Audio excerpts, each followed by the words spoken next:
नमस्कार दोस्तों, स्वागत है आप सभी का हमारे आज के इस एपिसोड में, जहां आज हम बात करेंगे कुछ महत्वपूर्ण क्वेश्चंस के बारे में जो अक्सर वनडे एग्जाम्स में रिपीट होते हैं।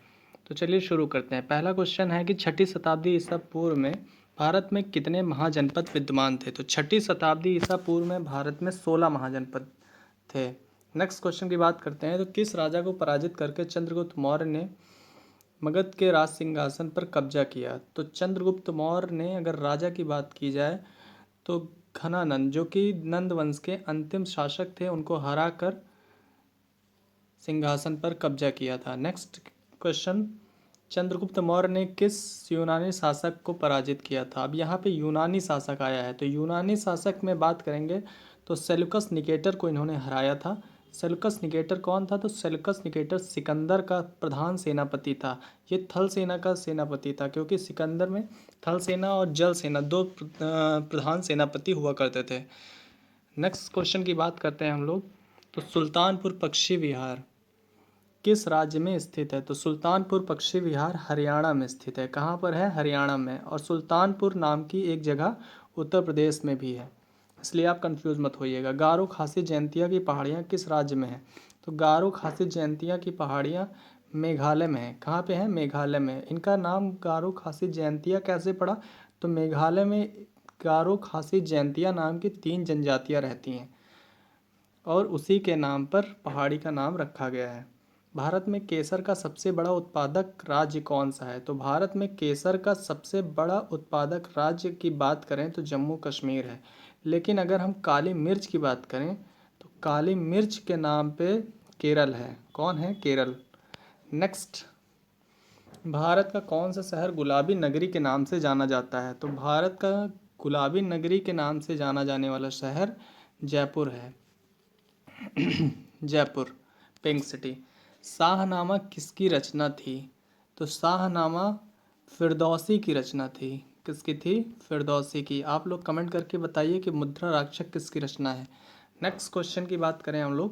भारत में सबसे पहले रेलवे कब चली थी। तो रेलगाड़ी चली थी 16 अप्रैल 1853 को। कहाँ से कहाँ तक चली थी। तो मुंबई से ठाणे के बीच में चली थी। कितने किलोमीटर की थी। 34 किलोमीटर की थी। किसके कार्यकाल में चली थी। तो डलहौजी के कार्यकाल में चली थी। ये कुछ क्वेश्चन है जो बहुत ज़्यादा ही रिपीटेड होते हैं इससे रिलेटेड। और डलहौजी कार्यकाल में एक और बात हुई थी। पोस्ट ऑफिस खुला था। पोस्ट ऑफिस 1854 में खुला था। नेक्स्ट बात कर लेते हैं, कागज़ का आविष्कार किस देश में हुआ है। तो कागज़ का आविष्कार चाइना में हुआ है। गौतम बुद्ध के बचपन का नाम क्या था। तो गौतम बुद्ध के बचपन का नाम सिद्धार्थ था। अब बात कर लेते हैं आगे की। तो भारत में सशस्त्र बलों का सर्वोच्च सेनापति कौन होता है। तो ये राष्ट्रपति होता है। भारत का सशस्त्र तीनों सेनाओं का प्रमुख जो होता है वो राष्ट्रपति होता है।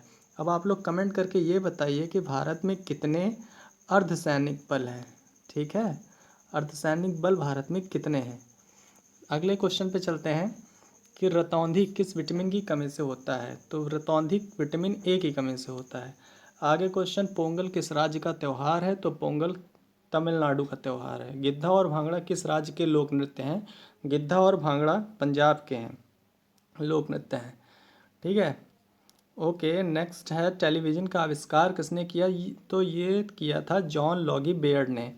नेक्स्ट क्वेश्चन, भारत की पहली महिला शासिका कौन थी। तो भारत की पहली महिला शासिका जो थी वो रजिया सुल्तान थी। इनका टाइम पीरियड था 1236 से 1240 के बीच, और ये दिल्ली सल्तनत से रिलेटेड थी। किसकी बेटी थी। तो इल्तुतमिश की बेटी थी।